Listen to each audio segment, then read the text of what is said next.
What's going on, everybody? Welcome back to another Multifamily Monday episode. I am Michael Oakes, and as always, I have my guest partner in crime and co-owner Paul Rodriguez. How you doing today, sir? I'm blessed, man. Blessed. Happy to be here. Absolutely. Couldn't have said it any better. We're going to have a nice action-packed episode for y'all. Little tips and tricks on getting started in multifamily, some do's and don'ts, and kind of a day in the life of Paul and myself. So without further ado, let's get right into it.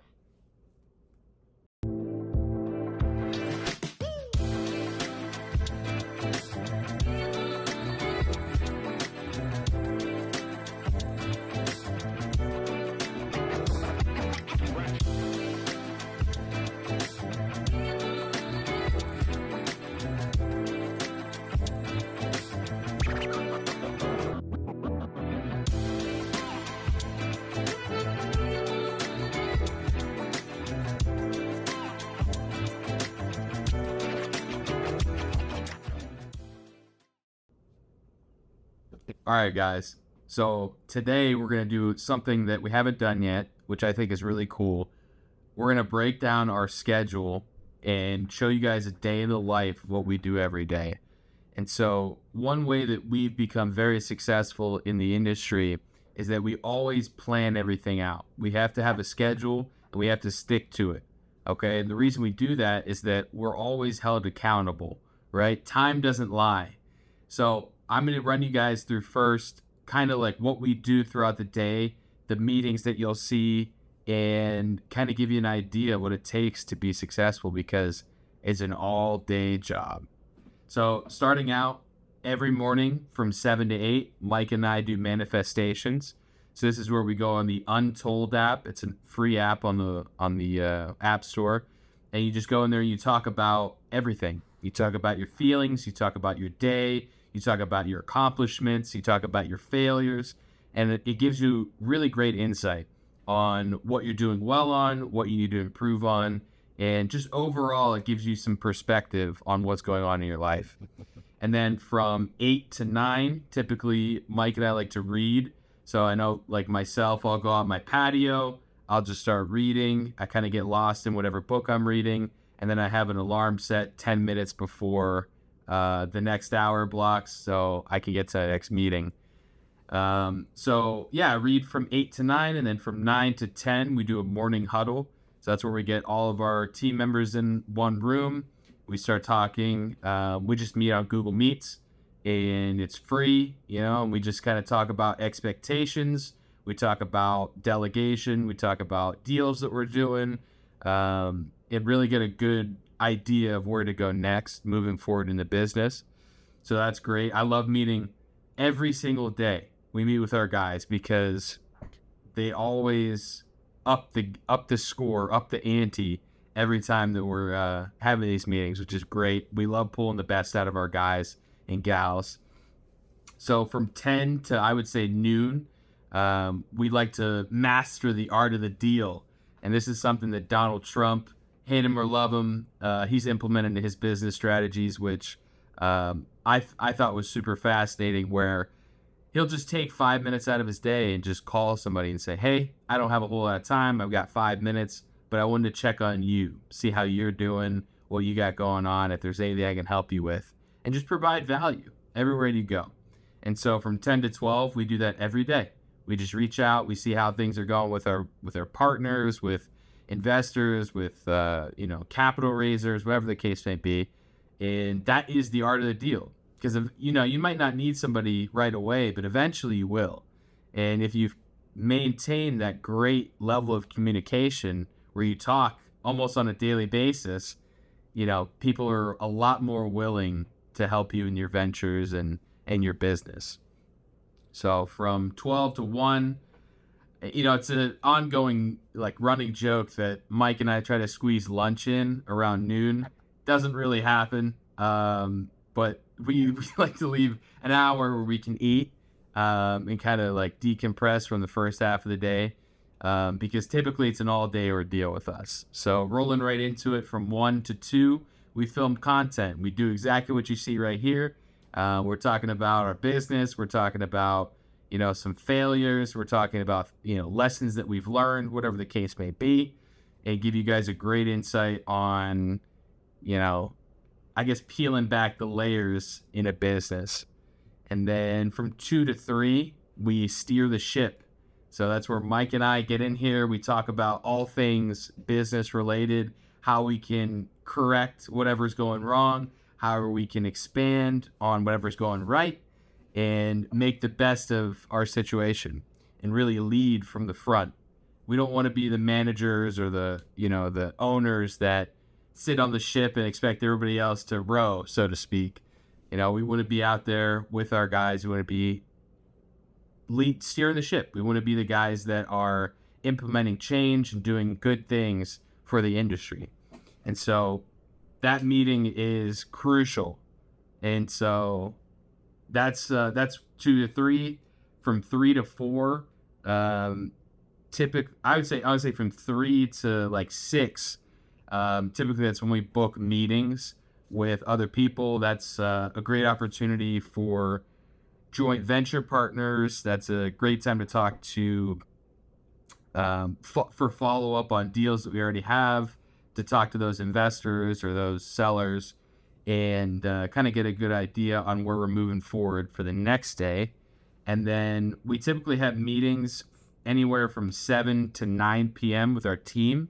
And these are typically department-related meetings or whole team meetings. So, 2 out of the 5 days throughout the week, we'll meet with, let's say, acquisitions, right?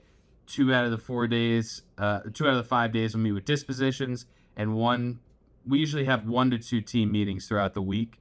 And so what it basically boils down to is from that time slot of 7 to 9 p.m., we're always meeting with our team. It doesn't matter if it's one department or all of them.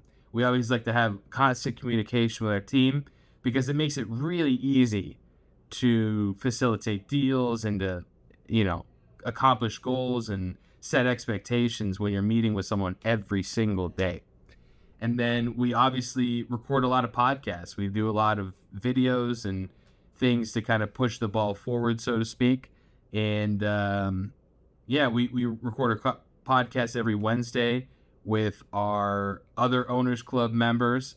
And I love that. I know, Mike, that's one of our favorite days is Wednesdays. It's a late night. Usually we're starting at 7 a.m. and we don't get done until 10 o'clock, maybe 11 o'clock, depending on how long the podcast goes. So sometimes it's from the sun up till midnight, some nights, and that's just what it takes to be successful.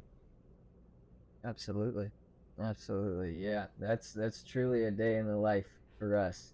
They are long days, but we have really high goals, and we want to make sure that those are facilitated and help out our team in any way.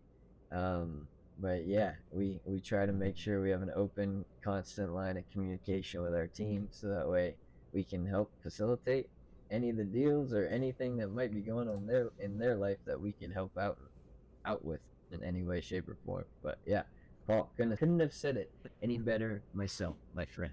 Wow, is that a tongue twister? Woo!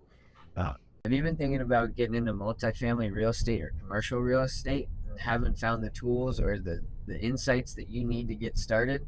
We use Crexy. The beautiful part about Crexy gives you insights, AI tools, tracking. It'll give you things like property records, foot traffic data, basically census data, anything you could possibly imagine. It even can get you records, financials on market properties. It can tell you all the insights that you might need to help you get these deals moving forward and on the right track, so that way you can own apartment buildings just like the one I'm driving through right now. Click the link down below and get started today. There. We'll talk to you soon. Have a nice day, and tell Brenna that Mike Oak sent you, and you'll get all the insights, tools, tracking that we use ourselves every single day to help you push the needle forward for you. What's up, y'all? Hopefully you enjoyed that little clip of a little tool that we can help you guys use and make sure you get the best out of your business. But what we're going to talk about now are some easy tips and tricks that I've learned, and then some do's and don'ts from Paul to wrap it up and to get this multifamily Monday out and over with. But we always love being here, helping y'all out. One quick thing, if you enjoyed everything so far, just leave a like, a comment, subscribe. Just show us a little love, because we love helping y'all out, and it makes our day just that much better when we know we've helped you guys. But some easy tips and tricks are to get out in the community. Find some local events that for multifamily or even single family. You might find some multifamily investors at any of these real estate investor meetups, or monthly meetups. You could have these little kind of pop-ups that happen throughout the week. So just do some research, get in some Facebook groups. That's where we do a lot of our networking, a lot of our hunting. Be careful of spammers, because they will be out there. But and then another trick is to really just do your due diligence on these multifamilies. Just try to get as much of the financials as you can: rent roll, OM, T12, anything like that. It really helps to know what the NOI is. If you don't know what that is, go back to one of our last videos, find that out. And anything else you can find out financial wise to show you the scope of work, when tenants might be moving out, when anything might be happening. So the more you know up front, the less you have to do during that actual hard work of the true due diligence, when the big money is getting thrown around and deals can fall apart when people don't know what they're talking about. So always know your deal. Those are my tips and tricks. Paul, some do's and don'ts. I can't wait to hear what you got for us. Absolutely. Yeah, and I think you hit the nail on the head, Mike. Due diligence is one of the biggest aspects of real estate. You want to make sure that you're doing the work up front, because you make money on your buy, not your sell. That's something to remember. So the do's that I would say that are the biggest are making sure that you do thorough due diligence, right? And this is a comprehensive overview of everything to do with the deal. You need to be looking at the market, the property, the potential tenants. You want to make sure you're not rushing into this investment without a clear understanding of the financials, the potential risks, or I guess like the legal aspects of it. And then another do that I would say is build a strong team. Whatever that team looks like for you guys. Obviously, Mike and I have hired people on our team, but it might be different for you. You might just be starting out, and that's okay. So your team might look like, hey, it's just a couple of my friends and I that I met through an investment group, or I met at a meetup, and we're all looking to get started. We're all looking to do our thing. Numbers are what's going to get you through the tough days, through the tough negotiations. It's so much easier having someone to bounce ideas off than trying to do it all yourself. Like, that expectation that you can do it all by yourself, it's just not realistic. This market moves too fast. You need to squat up. You need to have people on your team, people in your corner, so that you can be successful. So those are the two do's, I would say the biggest. Do your due diligence and build a strong team. Now we're going to go into some don'ts, some things that I would avoid in multifamily. Number one, overpaying. Okay? People all the time say, oh yeah, I did my due diligence, right? But they didn't look into taxes. They didn't look into raising the rents. They didn't look into, what it takes to have that property for it to be considered turnkey or livable, right? So they don't look into how much rehab costs are going to be. And all of these things create a storm. And that storm is going to rain down on when you go to sell it. And it's going to be a rainy day as opposed to a sunny and cheerful day, because you didn't do your homework. So always make sure you're not overpaying, because you always make money on your buy, not your sell. Remember that. And then the second don't that I would say is honestly relying on your emotions, right? I feel like as investors, we get tied into these investments.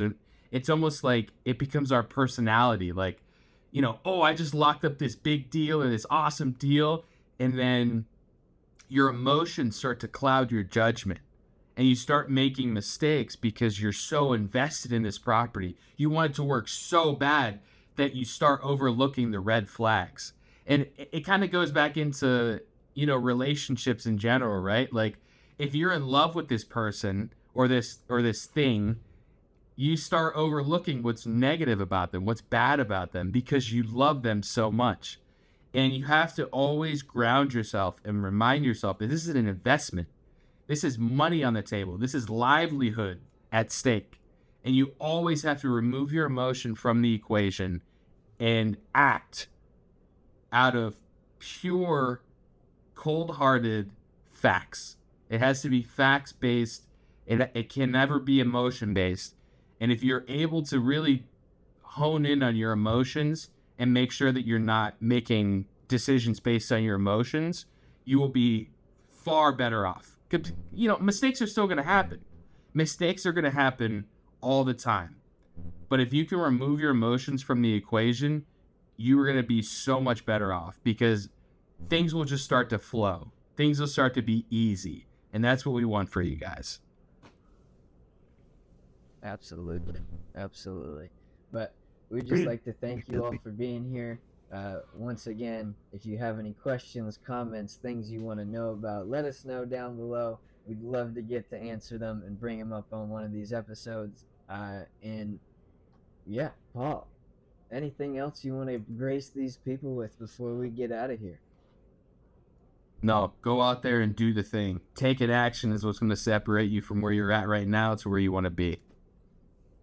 Awesome. Well, thank you all. We'll see you on Friday's episode. If you don't catch us before then, take it easy. We'll see you next week.